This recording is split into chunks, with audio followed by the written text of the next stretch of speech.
Hi friend, welcome back to my channel ಅನುಗೌಡ. ಎಲ್ಲರೂ ಹೇಗಿದ್ದೀರಾ? ಚೆನ್ನಾಗಿದ್ದೀರಾ ಅಂತ ಅನ್ಕೊತೀನಿ. ಇವತ್ತು ಮಾರ್ನಿಂಗಿಂದ ವ್ಲಾಗ್ ಶುರು ಮಾಡ್ತಾ ಇದ್ದೆ. ಇವತ್ತು ಹಸ್ಬೆಂಡ್ ಸ್ವಲ್ಪ ಹೆಲ್ಪ್ ಮಾಡ್ತೀನಿ ಅಂದಿದ್ರು. ಸ್ವಲ್ಪ ಹೆಲ್ತ್ ಸರಿ ಇತ್ತಿಲ್ಲ, ಅದಕ್ಕೆ ನಾನು ಒಗ್ಗರಣೆ ಚಿತ್ರಾನ್ನ ಮಾಡ್ತಾ ಇದ್ದೆ. ಅದಕ್ಕೆ ಬಂದು ಸ್ವಲ್ಪ ಹಸ್ಬೆಂಡ್ ಹೆಲ್ಪ್ ಮಾಡ್ತಾ ಇದ್ರು. ಈರುಳ್ಳಿ, ಹಸಿಮೆಣ್ಸಿನ್ಕಾಯಿ ಎಲ್ಲ ಕೊಯ್ದು ಕೊಡ್ತಾ ಇದ್ರು. ನನ್ನ ವಿಡಿಯೋ ಇಷ್ಟ ಆದರೆ ಲೈಕ್ ಮಾಡಿ, ಕಮೆಂಟ್ ಮಾಡಿ, ಶೇರ್ ಮಾಡಿ, ದಯವಿಟ್ಟು ಸಬ್ಸ್ಕ್ರೈಬ್ ಮಾಡ್ಕೊಳ್ಳಿ. ನನ್ನನ್ನು ನಿಮ್ಮ ಮನೆ ಮಗಳಂತ ಬೆಳೆಸಿ. ಅವರೆಲ್ಲ ರೆಡಿ ಮಾಡಿಕೊಡ್ತಾಯಿದ್ರು. ನಾನೆಲ್ಲ ಪ್ಲೇಟಿಗೆ ತಗೊಂಡು ಇಟ್ಕೊಂಡು ಈಗ ಒಗ್ಗರಣೆ ಹಾಕೋಣ ಅಂತ ಬರ್ತಾಯಿದ್ದೆ. ಗ್ಯಾಸ್ ಹಚ್ಕೊಂಡು ಅದಕ್ಕೆ ಮತ್ತು ಒಂದು ಲೋಟ ಕಾಫಿ ಬೇಕಾಗಿತ್ತು. ತಲೆ ತುಂಬ ನೋಯ್ತಾಯಿತ್ತು. ಅದಕ್ಕೆ ಒಂದು ಲೋಟ ಕಾಫಿಗಂತ ರೆಡಿ ಮಾಡ್ಕೊಳ್ತಾ ಇದ್ದೆ. ಹಾಲು ಕಾಯ್ಸೋಕ್ಕಿಟ್ಟೆ. 1-2 ಸ್ಪೂನ್ ಆಯಿಲು. ಆಮೇಲೆ ಗೊತ್ತಿರುತ್ತೆ ಸಾಸಿವೆ ಚಿತ್ರಾನ್ನ ಅಂತಂದ್ರೆ ಎಲ್ಲರಿಗೂ ಗೊತ್ತಿರುತ್ತೆ. ನಾನು ಈ ಥರ ಮಾಡ್ತೀನಿ. ಸಾಸಿವೆ, ಸ್ವಲ್ಪ ಕಡಲೆಬೇಳೆ, ಉದ್ದಿನಬೇಳೆ ಎರಡು ಮಿಕ್ಸ್ ಮಾಡಿ ಇಕ್ಕಿರ್ತೀನಿ. ಯಾವಾಗಲೂ ಅರ್ಜೆಂಟಿಗೆ ಬೇಕಾಗಿರುತ್ತೆ ಅಂತ ಅಂದ್ಬಿಟ್ಟು. ಆಮೇಲೆ ಸ್ವಲ್ಪ ಕಡಲೆಬೀಜ ಸ್ವಲ್ಪ ಜಾಸ್ತಿ ತಿಂತಾರೆ, ಅದಕ್ಕೆ ಸ್ವಲ್ಪ ಜಾಸ್ತಿ ಹಾಕ್ಕೊಂಡು ಒಂದು ಒಗ್ಗರಣೆ ಕೊಟ್ಕೊಂಡೆ. ಆಮೇಲೆ ಹಸಿಮೆಣ್ಸಿನ್ಕಾಯಿ, ಕರಿಬೇವು ಮತ್ತು ಈರುಳ್ಳಿ ಹಾಕ್ಬಿಟ್ಟು ಸ್ವಲ್ಪ ನೀಟಾಗಿ ಬಾಡಿಸ್ಕೊಬೇಕು. ಚೆನ್ನಾಗಿ ಬಾಡಿಸ್ಕೊಬೇಕು. ನೋಡಿ, ಈ ಥರ ನೀಟಾಗಿ ಬಾಡಿಸ್ಕೊಬೇಕು. ಕಾಯಿ ತುರಿ ಚಿತ್ರಾನ್ನ ಅಂದರೆ ನಮ್ಮಲ್ಲಿ ಎಲ್ಲರಿಗೂ ಇಷ್ಟ. ಒಂದ್ಸಲ ಟ್ರೈ ಮಾಡಿ, ತುಂಬ ಚೆನ್ನಾಗಿರುತ್ತೆ. ಚೆನ್ನಾಗಿ ಈರುಳ್ಳಿ ಬೆಂದಾದಮೇಲೆ ಅದಕ್ಕೆ ಸ್ವಲ್ಪ ರುಚಿ ತಕ್ಕಷ್ಟು ಉಪ್ಪು. ಹಂಗೆ ಮಾಡ್ತಾ ಮಾಡ್ತಾ ಪಕ್ಕದಲ್ಲಿ ಹಾಲು ಬೇರೆ ಉಕ್ಕೋಗ್ಬಿಡ್ತು, ನೋಡೇ ಇತ್ತಿಲ್ಲ. ವಿಡಿಯೋ ಎಡಿಟ್ ಮಾಡ್ಕೊತಾ ಇದ್ದೆ, ಹಾಲು ಬೇರೆ ಉಕ್ಕೋಯ್ತು. ಅದನ್ನು ಆಫ್ ಮಾಡಿಕೊಂಡು ಒಗ್ಗರಣೆ ಮಾಡ್ಕೊತಾ ಇದ್ದೆ. ರುಚಿಗೆ ಸ್ವಲ್ಪ ಉಪ್ಪು ಮತ್ತು ಅರಿಶಿನ ಪುಡಿ ಹಾಕಿ ಒಂದು ಮಿಕ್ಸ್ ಕೊಟ್ಕೊಬೇಕು. ಬಿಸಿಯನ್ನು ಮಾಡಿಬಿಟ್ಟು ಆಲ್ರೆಡಿ ಒಂದು ಬೌಲಿಗೆ ಆರಕ್ಕೆ ಇಟ್ಟಿದ್ದೆ. ಆಮೇಲೆ ಸ್ವಲ್ಪ ಕೊತ್ತಂಬರಿ ಹಾಕ್ಬಿಟ್ಟು ಒಂದು ಮಿಕ್ಸ್ ಕೊಟ್ಕೊಬೇಕು. ಈ ಥರ ಮಿಕ್ಸ್ ಕೊಟ್ಕೊಂಡಾದ್ಮೇಲೆ ಅದು ರೈಸ್ ಮಾಡಿ ಆರಿಡಕ್ಕೆ ಇಟ್ಟಿದ್ನಲ್ಲ, ಅದನ್ನು ಹಾಕ್ಕೊಂಡು ನೋಡಿ ಪೂರ್ತಿ ರೈಸ್ ಹಾಕ್ಕೊಬೇಕು. ಸ್ವಲ್ಪ ಟ್ರೈ ಮಾಡಿ ಫ್ರೆಂಡ್ಸ್, ತುಂಬ ಚೆನ್ನಾಗಿರುತ್ತೆ. ತೆಂಗಿನಕಾಯಿ ಚಿತ್ರಾನ್ನ ಅಂತ ಅಂದರೆ ಸ್ವಲ್ಪ ತೆಂಗಿನಕಾಯಿ ತುರಿದಿಟ್ಟಿದ್ದೆ, ಅದನ್ನು ಹಾಕ್ಕೊಂಡು ಮಿಕ್ಸ್ ಕೊಟ್ಕೊತಾ ಇದ್ದೆ. ಇದಕ್ಕೆ ನಿಂಬೆಹಣ್ಣೆಲ್ಲ ಸೇರಿಸಿ, ಅದೊಂದು ಕ್ಲಿಪ್ಪಿಂಗ್ ಮಿಸ್ ಆಗಿದೆ. ನಿಂಬೆಹಣ್ಣೆಲ್ಲ ಹಾಕ್ಕೊಂಡು ನೀಟಾಗಿ ಒಗ್ಗರಣೆ ಕೊಟ್ಕೊಬೇಕು. ಅದಾದಮೇಲೆ ಕಾಫಿಗಂತ ಇಟ್ಕೊತಾ ಇದ್ದೆ. ಹಸ್ಬೆಂಡಿಗೆ ಚಿತ್ರಾನ್ನ ಕೊಡೋಣ ಅಂತ ರೆಡಿ ಮಾಡ್ಕೊಂಡು ತೊಗೊಂಡೋಗಿ ಕೊಟ್ಟೆ. ಅವ್ರು ಹೇಳ್ರಿ ಅಂದರೆ ಅವ್ರ ಮಗ ಬರಲಿ ಅಂತ ಕಾಯ್ತಾಯಿದ್ರು. ಅಲ್ಲಿ ಅವ್ರ ಮಗ ಬಂದ, ನಾಯಿ ಮರಿ. ಅವನ ನಮ್ಮನೆ ಮುದ್ದು ಮಗ. ಅವ್ರು ತಿಂಡಿ ತಿನ್ನಂಗಿದೆ ಅಂತ ಹೇಳಿ ಅಂತ ಅಂದೆ. ಅವರು ಚೆನ್ನಾಗಿದೆ ಅಂತ ಅಂದರು. ನಾನು ಹೊಟ್ಟೆ ಬೇರೆ ಎಷ್ಟಿತ್ತಲ್ಲ, ನಾನು ಸ್ವಲ್ಪ ಹಾಕ್ಕೊಂಡು ಬಂದೆ ಚಿತ್ರಾನ್ನ.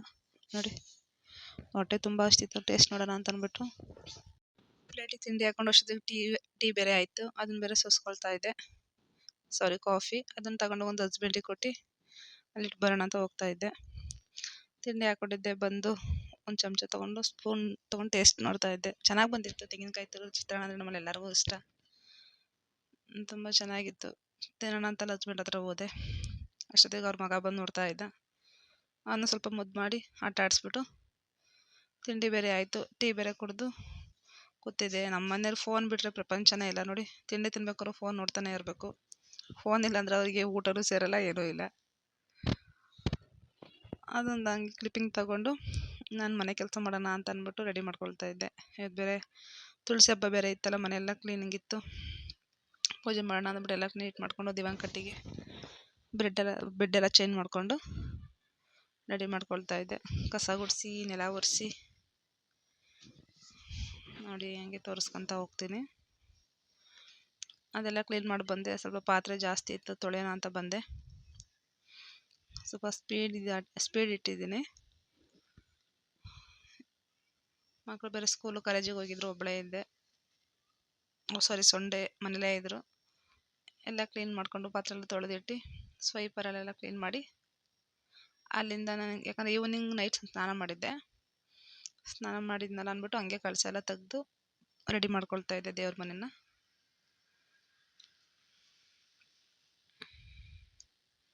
ಹಳೆವೆಲ್ಲ ತೆಗೆದು ತುಳಸಿ ಹಬ್ಬ ಬೇರೆ ಇತ್ತಲ್ಲ, ಬೇರೆ ಕಳಸ ಇಡೋಣ ಅಂತ ಅಂದ್ಬಿಟ್ಟು ರೆಡಿ ಮಾಡ್ಕೊಳ್ತಾ ಇದ್ದೆ. ನಮ್ಮನೆ ದೇವ್ರ ಮನೆ ಇದು, ಚಿಕ್ಕದಾಗಿ ಇಟ್ಕೊಂಡಿದ್ದೀನಿ. ಅದಕ್ಕೆ ಶೆಲ್ಫ್ ಏನಿಲ್ಲ, ಅದಕ್ಕೆ ಮಂಟಪ ಬರುತ್ತಲ್ಲ ಅದನ್ನು ತಗೊಂಡು ನೋಡಿ 2 ಮಂಟಪ ಇಟ್ಕೊಂಡಿರ್ತೀನಿ. ಅದು 2 ಮಂಟಪ ನೀಟಾಗಿ ಒರೆಸ್ಕೊಂಡು ಲೈಜಾನಲ್ಲಿ ಎಲ್ಲ ಕ್ಲೀನ್ ಮಾಡಿಕೊಂಡು ಒರೆಸ್ಕೊತಾ ಇದ್ದೆ. ಅದರಲ್ಲಿ ಲೈಜಾನ್ ಹಾಕೊಂಡು ನೀಟಾಗಿ ಒರೆಸಿದೆ. ಗೊತ್ತಿರುತ್ತಲ್ಲ ಮನೆ ಪೂಜೆ ಅಂತಂದರೆ ಎಲ್ಲರಿಗೂ. ನಾನು ಮಾಡೋದು ಈ ಥರ ಇರುತ್ತೆ. ಇವ್ರು ಡ್ಯೂಟಿ ಬೇರೆ ರಜಾ ಇತ್ತಾ, ಕ್ಲೀನ್ ಮಾಡಿಕೊಂಡು ಒರೆಸ್ಕೊಳ್ತಾ ಇದ್ದೆ. ಅಗ್ರಿಮೆಂಟ್ ಎಲ್ಲ ಕೊಡ್ವಿ. ಇಟ್ಟು ಮತ್ತು ಅದ್ರ ಮೇಲೆ ಮಂಟಪಗಳಿದ್ವಲ್ಲ ಅದೆಲ್ಲ ಜೋಡಿಸಿ ಬಂದೆ ಈ ಕಡೆ. ಆಮೇಲೆ ರಾಘವೇಂದ್ರ ಸ್ವಾಮಿಗೆ ಹೂವೆಲ್ಲ ತೆಗೆದು ಹಳೆ ಹೂವೆಲ್ಲ ದೇವ್ರ ಫೋಟೋ ಎಲ್ಲ ಒರೆಸಿ ಕುಂಕುಮ ಇಟ್ಟಿದ್ದಿಲ್ಲ. ಆಮೇಲೆ ಪೂಜೆ ಸ್ನಾನ ಆದಮೇಲೆ ಇಟ್ಕೊಳ್ಳೋದು ನಾನು ಸುಮ್ಮನಾದೆ. ಅಷ್ಟೊತ್ತು ಕಸ ಗುಡಿಸಿ ನೆಲ ಒರೆಸ್ಕೊಂಡು ಬಂದೆ. ಅದಕ್ಕೆ ಸ್ವಲ್ಪ ಲೈಸಾನು, ಸ್ವಲ್ಪ ಅರಿಶಿನ ಪುಡಿ, ಸ್ವಲ್ಪ ಉಪ್ಪು ಮತ್ತು ಸ್ವಲ್ಪ ಗೋಮೂತ್ರ ಅದನ್ನ ಹಾಕೊಂಬಿಟ್ಟು ಮನೆ ನೀಟಾಗಿ ಒರೆಸ್ಕೊಬೇಕು. ನೆಗೆಟಿವ್ ಎನರ್ಜಿ ಎಲ್ಲ ಹೊರಗಡೆ ಹೋಗಿ ಪಾಸಿಟಿವ್ ಎನರ್ಜಿ ಆಗುತ್ತೆ. ನಂಗೆ ಅನ್ಬೋದ ಮಾತಿದು. ಒಂದ್ಸಲ ಟ್ರೈ ಮಾಡಿ ಮನೆಯೆಲ್ಲ ನೀಟಾಗಿ ಒರೆಸ್ಕೊಂಡು ನೋಡಿ. ನೀಟಾಗಿ ಒರೆಸ್ಕೊಳ್ಳೋ ಟೈಮ್ ಆಗೇ ಹೋಗಿತ್ತು. ಆಲ್ರೆಡಿ 7-7:30 ಆಗೇ ಹೋಗಿತ್ತು.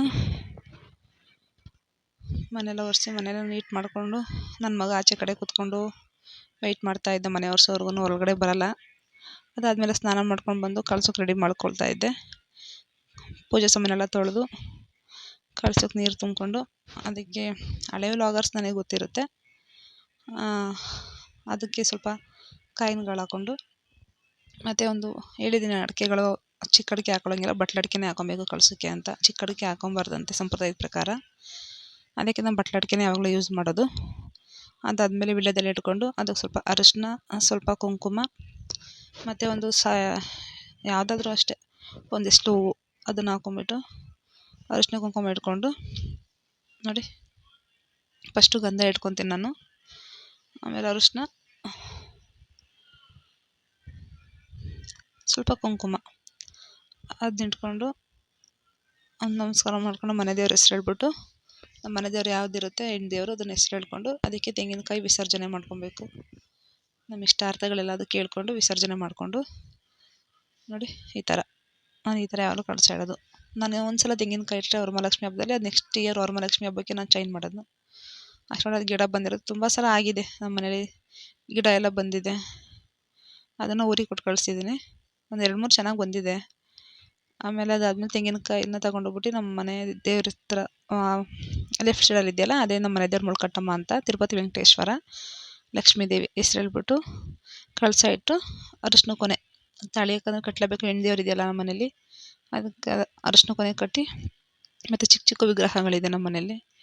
ಅದಕ್ಕೆ ಒಂದು ಬಟ್ಲಲ್ಲಿ ಸ್ಟೀಲ್ ತಟ್ಟೆಗೆ ಇಡಬಾರ್ದು, ಅದಕ್ಕೆ ಸಿಲ್ವರು ಅದೇನಾದರೂ ಬರುತ್ತಲ್ಲ ಸಿಲ್ವರು ಕಂಚು ಇದರ ಅದಕ್ಕೆ ಹಾಕ್ಕೊಂಡು ಅದಕ್ಕೆ ಅಕ್ಕಿ ಹಾಕ್ಬಿಟ್ಟು ಓಂ ಅಂತ ಸ್ವಸ್ತಿಕ್ ಬರೆದ್ಬಿಟ್ಟು ಅರಿಶಿನ ಕುಂಕುಮ ಇಟ್ಟು ವಿಗ್ರಹಗಳಿಗೆ ಕುಂಕುಮ ಇಡ್ಕೊತಾ ಇದ್ದೆ. ಫಸ್ಟು ಗಣಪತಿ, ಮತ್ತು ನಮ್ಮ ಮನೆ ದೇವರು ಮುಳ್ಕಟ್ಟಮ್ಮ ಇವರು, ನಮ್ಮ ಮನೆ ದೇವರು ಮುಳ್ಕಟ್ಟಮ್ಮ. ಆಮೇಲೆ ಇದು ಶಿವಪ್ಪ. ಆಮೇಲೆ ಇದು ನಮ್ಮನೆ ಪುಟ್ಟು ಲಕ್ಷ್ಮಿ, ವರಮಹಾಲಕ್ಷ್ಮಿ ಹಬ್ಬ ತಂದಿದ್ದು 2 ವರ್ಷ ಆಯಿತು. ಆಮೇಲೆ ನಮ್ಮನೆ ಗಣೇಶ ಅದೆಲ್ಲ ಇಟ್ಟು, ಮತ್ತು ದೀಪಾವಳಿ ಕಂಬಕ್ಕೆಲ್ಲ ರೆಡಿ ಮಾಡಿ ಇಟ್ಕೊಂಡಿದ್ದೆ. ಅರಿಶಿನ ಕುಂಕುಮ ಇಟ್ಟು ಬತ್ತಿ ಎಲ್ಲ ಇಟ್ಟು ಆ ಕಡೆ ಈ ಕಡೆ ಇಟ್ಟು ನೋಡಿ, ಆ ಕಡೆ ಈ ಕಡೆ ಇಡ್ತಾಯಿದ್ದೆ. ಅದಾದಮೇಲೆ ಹೂ ತೊಗೊಂಬಂದಿದ್ರು ಹಸ್ಬೆಂಡು, ಅದನ್ನು ಹೂವನ್ನ ಎಲ್ಲ ಕಟ್ ಮಾಡಿ ಇಟ್ಕೊಂಡಿದ್ದೆ ಕಳ್ಸೋಕೆ ಹೂ ಮಾಡಿಸೋಕ್ಕೆ ಅಂತಂದ್ಬಿಟ್ಟು ನೋಡಿ. ಫ್ರೆಶ್ ಇತ್ತು, ಚೆನ್ನಾಗಿತ್ತು ಹೂವು ಮಾತ್ರ. ಹಾಸನಲ್ಲಂತೂ ಇವಾಗಂತೂ ಇವಾಗ ಯಾವ ಹಬ್ಬನೂ ಇಲ್ಲ ಏನಿಲ್ಲ, ಆದ್ರೂ 90 ರೂಪಾಯಿ 80 ರೂಪಾಯಿ ಅಂತ ಹೇಳ್ತಿರ್ತಾರೆ. ಇನ್ನು ನಮಗೆ ಪೂಜೆಗೆ ಚೆನ್ನಾಗಿರೋದು ಬೇಕಲ್ಲ ಅಂತಂದ್ಬಿಟ್ಟು ನಾನೊಂದು 2 ಮಾರು ತರಿಸ್ಕೊಂಡಿದ್ದೆ ನೋಡಿ. ನಮ್ಮ ಮನೆ ದೇವ್ರ ಮನೆ ಅಲಂಕಾರ ಆಯಿತು. ಆಮೇಲೆ ರಾಘವೇಂದ್ರ ಸ್ವಾಮಿ ಬಂದುಬಿಟ್ಟು ಹೂವಿಟ್ಟು ಪೂಜೆ ಮಾಡ್ತಾಯಿದ್ದೆ. ಸಾಯಿಬಾಬಾ ರಾಘವೇಂದ್ರ ಸ್ವಾಮಿನ ಇಬ್ಬರನ್ನ ಒಟ್ಟಿಗೆ ಇಟ್ಟಿದ್ದೀನಿ. ಪೂಜೆ ಮಾಡೋ ಟೈಮಿಗೆ ನಮ್ಮ ಮನೆ ನಾಯಿ ಮರಿಗೆ ಹುಷಾರಿಲ್ದಂಗೆ ಆಯಿತು. ಈಗ ಫುಲ್ ಸುಸ್ತಾಗ್ಬಿಟ್ಟ ಅವನು. ಆಮೇಲೆ ಮಹಾಲಕ್ಷ್ಮಿ ಪೆಟ್ ಹೌಸ್ ಅಂತ ಇದೆ MG ರೋಡಲ್ಲಿ, ಅಲ್ಲಿ ಕರ್ಕೊಂಡು ಬಂದೆ. ಈ ಡಾಕ್ಟ್ರು ತುಂಬ ಒಳ್ಳೆ ಡಾಕ್ಟ್ರು, ಅವರ ಕೈಗಳಂತೂ ತುಂಬ ಚೆನ್ನಾಗಿದೆ ಮಾತ್ರ. ನನ್ನ ಮಗ 2 ಸತಿ ಈ ಥರ ಹುಷಾರಿಲ್ದಂಗೆ ಆದಾಗಲೂ ಅವರೇ ಬದುಕಿಸ್ಕೊಟ್ಟಿದ್ದು. ತುಂಬ ಹೆಲ್ತ್ ಅಪ್ಸೆಟ್ ಆಗಿತ್ತು. ಎರಡು ಎಲ್ಲ ನಿಂತಿದ್ದಾನೆ ನೋಡಿ, ತುಂಬ ಹುಷಾರಿತ್ತು, ಆಟ ಮಾಡ್ತಾಯಿದ್ದ. ಆಮೇಲೆ ಅಲ್ಲಿಂದ ಬಂದು ಟೈಮ್ ಆಗ್ಬಿಟ್ಟಿತ್ತಲ್ಲ, ಕ್ಲಿಪ್ಪಿಂಗ್ ತೊಗೊಳಕ್ಕಾಗಿಲ್ಲ. ಹಾಗೆ ಪೂಜೆ ಮಾಡಿರೋದೊಂದು ವಿಡಿಯೋ ಶೇರ್ ಮಾಡ್ತಾಯಿದ್ದೆ ನೋಡಿ. ಬಂದೆಲ್ಲ ರೆಡಿ ಮಾಡಿಕೊಂಡು ಪೂಜೆ ಮಾಡಿದೆ. ತುಳಸಿ ಕಟ್ಟೆಗೆ ಇವತ್ತು ತುಳಸಿ ಹಬ್ಬ ಅಲ್ವಾ, ಬೆಟ್ನಲಕ್ಕೆ ತೊಗೊಂಬಂದು ದೀಪ ಮಾಡಿ ಹಚ್ಚಿ ದೇವ್ರ ಮುಂದೆ ಇಟ್ಟೆ ನೋಡಿ. ನಮ್ಮ ಮನೆ ತುಳಸಿ ಗಿಡ ಈ ಥರ ಇದೆ. ಬೆಟ್ನಲ್ಲಿ ಕೈ ಇಟ್ಟು ಅದಕ್ಕೊಂದು ಅರಿಶಿನ ಕೊನೆ ತಾಳಿ ಕಟ್ಟಿ ಪೂಜೆ ಮಾಡಿ ನೈವೇದ್ಯ ಇಟ್ಟೆ. ನನ್ನ ವಿಡಿಯೋ ಇಷ್ಟ ಆದರೆ ಕಮೆಂಟ್ ಮಾಡಿ, ಲೈಕ್ ಮಾಡಿ, ಸಬ್ಸ್ಕ್ರೈಬ್ ಮಾಡ್ಕೊಳ್ಳಿ, ಶೇರ್ ಮಾಡಿ ಫ್ರೆಂಡ್ಸ್. ಇಷ್ಟೇ ಹೇಳೋಕ್ಕೆ ಇಷ್ಟಪಡ್ತೀನಿ. ಓಕೆ, ಬಾಯ್, ಟೇಕ್ ಕೇರ್.